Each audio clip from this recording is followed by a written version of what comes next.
बहुत सारे राज्यों के अंदर विधानसभा के चुनाव हो रहे हैं, उसके साथ ही महाराष्ट्र में स्थानीय निकायों के चुनाव हो रहे हैं और इसमें खासकर मुंबई महानगर पालिका का चुनाव है।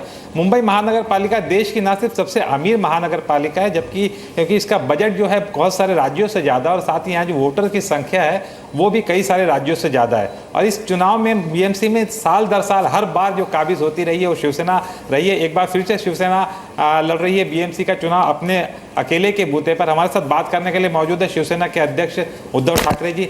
उद्धव जी बताइए, पूरी देश की नज़र और खासकर इस बात की नज़र है कि विधानसभा चुनाव में ऐसा हुआ था कि आप लोगों ने अलग अलग चुनाव लड़ा था, आपने और भाजपा ने, और दोनों ने प्रचार के दौरान एक दूसरे को काफ़ी खरी खोटी सुनाई, लेकिन उसके बाद जब सत्ता बनाने की बारी आई तो वापस से हाथ मिला लिया। अब फिर से लगता है कि एक्शन रिप्ले देखने में मिल रहा है कि अलग अलग चुनाव लड़ रहे हैं और प्रचार में एक दूसरे के खिलाफ इतना कह रहे हैं, क्या बाद में वापस से हाथ मिला लेंगे जब सत्ता बनाने की बारी आई? जरूरी नहीं कि हमेशा एक ही अनुभव आपको हो जाए।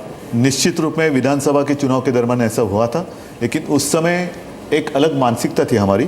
25 साल की युति बीजेपी ने तोड़ी थी, हमारी मानसिकता नहीं थी, क्योंकि 25 साल हमारा एक रिश्ता हुआ था। सिर्फ वो जगहों का बंटवारा नहीं था, लेकिन जैसे मैंने कहा कि हमारे पारिवारिक संबंध थे प्रमोद जी के साथ, गोपीनाथ जी के साथ, नितिन जी है, आडवाणी जी है, अटल जी है, उनके परिवार से आज भी हमारा रिश्ता है। और वो रिश्ता तोड़ना एक दिल के लिए बहुत कठिन काल था, दिल मानना कठिन काल था वो। और तो भी बीजेपी ने युति तोड़ी। उन्होंने तब ये सोचा था कि उस वक्त तो बाला साहब नहीं रहे थे, 1-2 साल ही हुए थे, और उन्होंने सोचा कि अब तो बाला साहब नहीं है, अब मौका है, सेना को ख़त्म करो। और ये बात मैंने नहीं, सुब्रमण्यम स्वामी जी ने कही है कि उन्होंने जो बात सुनी वहाँ पे, जो चर्चा चल रही थी वो सुनी। खैर वो बाद में मुझे पता चला, मान लिया उस वक्त नरेंद्र भाई की हवा थी, लेकिन उसके बाद जितने सारे चुनाव हो गए, भले महाराष्ट्र में हो, उनका अकेले का सत्ता हासिल करने का सपना था, वो तो हमने तोड़ा था। दिल्ली में तो सुपड़ा साफ किया था केजरीवाल जी ने, बिहार में वो हारे थे, पश्चिम बंगाल में हारे थे, केरला में हारे, पौंडीचेरी, तमिलनाडु में हारे। सिर्फ आसाम में क्योंकि कोई विकल्प नहीं था, इसलिए कांग्रेस से जो एक व्यक्ति उन्होंने ली थी, उनका नाम प्रोजेक्ट करने के कारण वो जीते थे, अन्यथा सारी जगहों पर वो हार गए। अब हालांकि 2 साल हो गए, 2.5 साल हो गए, कितने वादे आपने कहे थे हम करेंगे, सपने दिखाए थे, कितने सच हुए पता नहीं। उल्टा आपने जो बात कही नहीं थी वो कर रहे हैं, जो कही थी वो नहीं कर रहे हैं। शहरों में भी नहीं दे रहे हैं, तो मैं युति क्यों रखूं? और इसीलिए मैंने ऐलान किया कि अब इसके आगे मैं मेरे पार्टी की नई शुरुआत करने जा रहा हूं। तो इसके आगे चुनाव में तो हम गठबंधन नहीं करेंगे। रही बात जो गठबंधन आज तक हुआ है, राज्य सरकार में है, केंद्र में, ठीक है, इस चुनाव के बारे में बाद में हम उस तरफ भी देख सकते हैं। ऐसे कोई अब ये नहीं कि इसी तारीख तक फैसला करो, उसी तारीख, पहले ये चुनाव हमें जीतने दो, फिर हम बैठकर बात करेंगे, ट्रांसपेरेंसी की बात होगी। जो उम्मीद आप, जो अपेक्षा आप हमसे कर रहे हैं कारपोरेशन में, हम करने के लिए तैयार हैं। उद्धव जी, एक इतनी कटुता आ गई है प्रचार में, देखा जा रहा है कि शिवसेना बीजेपी पे जिस तरह से हमले बोल रही है, बीजेपी शिवसेना पे कर रहे हैं, लेकिन इतनी कटुता सत्ता क्यों भोग रहे हैं आप? सेंटर में भी सत्ता भोग रहे हैं साथ में। इसीलिए तो मैंने आपने सवाल पूछने के पहले उत्तर दे दिया, मुझे मालूम था ये आपका प्रश्न आएगा, तो मैंने यही कहा कि पहले ये चुनाव होने दो, फिर उस तरफ भी देखेंगे। सबकी जल्दी क्या है? ट्रांसपेरेंसी की बात। फिर आप ये नहीं कहना कि बिना कुछ बात किए हुए आपने युति क्यों तोड़ी, ये भी सवाल आपका रहेगा बाद में। तो पहले चर्चा तो करने दो। तो लेकिन महापालिका में तो युति नहीं होगी और जरूरत नहीं पड़ेगी। आपने एक जो बात कही थी सरकार नोटिस पर स्टेट गवर्नमेंट की, तो क्या स्टेट के साथ सेंटर को भी समझा जाए कि महापालिका लेकिन स्टेट गवर्नमेंट के बाद में केंद्र की सरकार को फर्क क्या पड़ता है, मैं रहूं ना रहूं जी, वो अकेले काबिल है देश का भला या बुरा करने के लिए। लेकिन आप बने रहेंगे सरकार में फिर? नहीं, ऐसी कोई बात आज मैं नहीं कहूँगा। पहले तो ये चुनाव हमने फोकस किए, ये हमें जीतने दो, बाद में देखेंगे।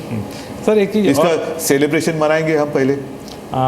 तो सेलिब्रेशन आप मनाएंगे, आप जैसे कह रहे हैं। अभी हाल में आपने भी कहा था, शरद पवार ने भी कल कहा कि महाराष्ट्र मिड टर्म पोल्स के लिए तैयार है, चुनाव के लिए तैयार है।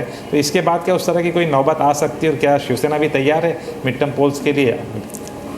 ये सारी बातें, ये चुनाव का जब हम सेलिब्रेशन मनाएंगे उसके बाद इसका मैं उत्तर दे दूंगा, और सारी बातों पर मैं तब फोकस करूंगा। आज के दिन मुझे इसका फोकस जो है वो इसी पर रखूंगा। सर, आप हमेशा शिवसेना हिंदुत्व की बात करती रही है। हाल ही में एक बात हुई कि किरण रिजिजू जी, जो गृह राज्य मंत्री हैं, उन्होंने एक ट्वीट करके ये कहा कि हिंदुओं की जो संख्या है, आबादी है, वो लगातार कम हो रही है। तो आप इसकी उस बयान के बारे में और उसकी टाइमिंग के बारे में क्या सोचते हैं? ये हमेशा जब भी चुनाव आते हैं तो हिंदुत्व की वो बात करते हैं, चुनाव जाने के बाद कोई हिंदुत्व की बात नहीं करता है। पाकिस्तान को हम सबक सिखाएंगे, कब सिखाएंगे पता नहीं। राम मंदिर हम वही बनाएंगे, कब बनाएंगे पता नहीं। कॉमन सिविल कोड हम करेंगे, कब करेंगे पता नहीं। स्विस बैंक से काला धन लाएंगे, कब लाएंगे पता नहीं। तो ये सारी बातें हैं, ये चुनाव के दरमियान करने की एक बात होती है। जैसे मेरे सामने, आपने देखा होगा, आश्चर्य होगा आपको कि मेरे सामने भाजपा का मैनिफेस्टो पड़ा है। ये उत्तर प्रदेश का है, जिसमें राम मंदिर का भी जिक्र किया है, लेकिन खास बात उसमें वो ये है कि अगर उनकी सरकार उत्तर प्रदेश में बनेगी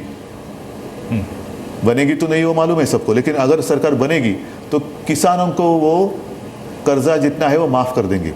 तो मेरी बात यही है कि अगर मगर की बात तो उत्तर प्रदेश में चल सकती है। महाराष्ट्र में अपनी सरकार है, आप मुख्यमंत्री है, आपके बीजेपी के मुख्यमंत्री है, चलो महाराष्ट्र के किसानों का कर्जा माफ़ क्यों नहीं करते? क्यों नहीं? चुनावी दर में चुनाव का ही ये घोषणा पत्र क्यों हो सकता है?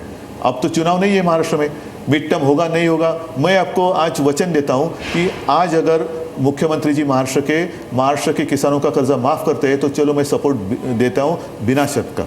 अब अगर उनकी राज्य, आपको क्या लगता है अगर सत्ता आ भी गई उत्तर प्रदेश में भाजपा की, तो क्या राम मंदिर सचमुच बनाएंगे आपको? नहीं, फिर नगर निगम की सत्ता दो, फिर पंचायत की दे दो, तब तक वापस लोकसभा के चुनाव आ जाएंगे, फिर लोकसभा जीतने के बाद वापस विधानसभा के आ जाएंगे, तो चलता रहेगा, मंदिर बनता ही रहेगा। जी, जो विधानसभा चुनाव वगैरह हो रहे हैं, आपको लगता है कि इसको रेफरेंडम या जनमत संग्रह के तौर पे देखा जाता है? मोदी जी के जो 2.5 साल का जो कामकाज रहा है उसके लिए अभी जो चुनाव हो रहे हैं, मुंबई के ले लें और साथ ही अन्य राज्यों के जितने सारे उन्होंने चुनावी वादे या चुनावी जुमले जो भी अपने अपनी नज़र से देख सकते हैं। बिहार को उन्होंने कहा था 1.25 लाख करोड़ रुपए दे देंगे, कहाँ दिया? कल्याण डोंबिवली में हमारे मुख्यमंत्री जी ने कहा था 6,500 करोड़ रुपए मैं दे दूंगा, कहाँ दिए? 27 गाँवों का विषय किया था, कहाँ दिया? ये सारी बातें हैं, ये चुनावी जुमले। स्विस बैंक से काला धन लाएंगे, नहीं ला सके। पाकिस्तान को सबक सिखाएंगे, एक सर्जिकल स्ट्राइक जरूर किया जिसका अभिनंदन मैंने भी किया, लेकिन सबक कहाँ मिला? बाद में भी तो आतंकवादी हमले चल रहे हैं। एक बात और है, बेसिकली आपने जैसे बात की, हाल के भाषणों में भी आपने कहा था कि आप एक तरह से मोदी की आलोचना और मनमोहन सिंह की तारीफ करते नजर आए।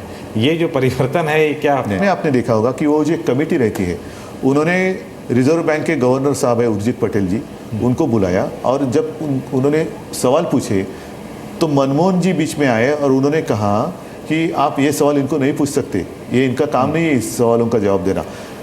तो प्रधानमंत्री जब कहते कि मनमोहन जी रेनकोट पहनकर नहाने की कला उनको अवगत है, तो क्या अगर मनमोहन जी ने अपना रेनकोट उस वक्त उर्जित जी को पहनाया नहीं होता तो क्या उर्जित जी भीगने गए होते? और मनमोहन जी तो मजा देख सकते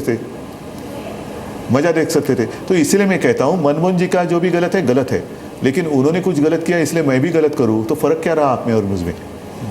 और प्रधानमंत्री देश का चेहरा होता है, तो देश को उन्होंने दिशा देनी चाहिए। सब लोग मेरे देश में चोर लुटेरे काला धन वाले हैं, ऐसे मानकर आप प्रधानमंत्री बनेंगे तो क्या आप चोर लुटेरे के प्रधानमंत्री है? तरह देखा जाए शिवसेना जो बीजेपी से दूर जा रही है, काफ़ी पुराना एसोसिएट गठबंधन था, दूर जा रही है। निकट भविष्य में शायद राष्ट्रपति चुनाव जब होंगे, क्या लगता है कि एक नॉन बीजेपी प्लेटफॉर्म जो भी बनेगा शिवसेना, उस पर कहीं दिखाई देगी हमें? मैं आज भी यही कहता हूँ कि मैं जितने सारी गलतियाँ या जितना सारा मुझे गलत लग रहा है वो बीजेपी की नज़र के सामने ला रहा हूँ। किस ढंग से आप देख रहे हो पता नहीं। दोस्त तो वही दोस्त होता है जो दोस्त की गलती का एहसास करा दे उसे कि भाई आप ये गलत कर रहे हो, उसे ही तो दोस्त मानते हैं। अन्यथा क्या होगा? अच्छे दिन के लिए सारे कुछ है, हम तो उनके बुरे दिन के साथी हैं। दाऊद इब्राहिम को लाने की बात लगातार प्रधानमंत्री कह रहे थे, भाजपा ने भी कहा था कि ये करेंगे, 2.5 साल हो गए, आपको लगता है कहीं पॉसिबल? नहीं, आएगा, जरूर आएगा। दाऊद अगर बीजेपी में जाएगा तो जरूर आएगा देश में, क्योंकि सारे गुंडे जो है जिनके ऊपर आरोप लगे हुए हैं, स्वयं चीफ मिनिस्टर ने भी विधानसभा में जिसके खिलाफ भाषण दिए हुए हैं, उनको भी अगर वो पार्टी में ले रहे हैं, तो अब मुझे भरोसा है कि दाऊद भी जरूर आएगा भारत में और बीजेपी में शामिल होकर मंच पर आकर वो भाषण भी देगा। राज ठाकरे की जो पार्टी एमएनएस है, मैं मैं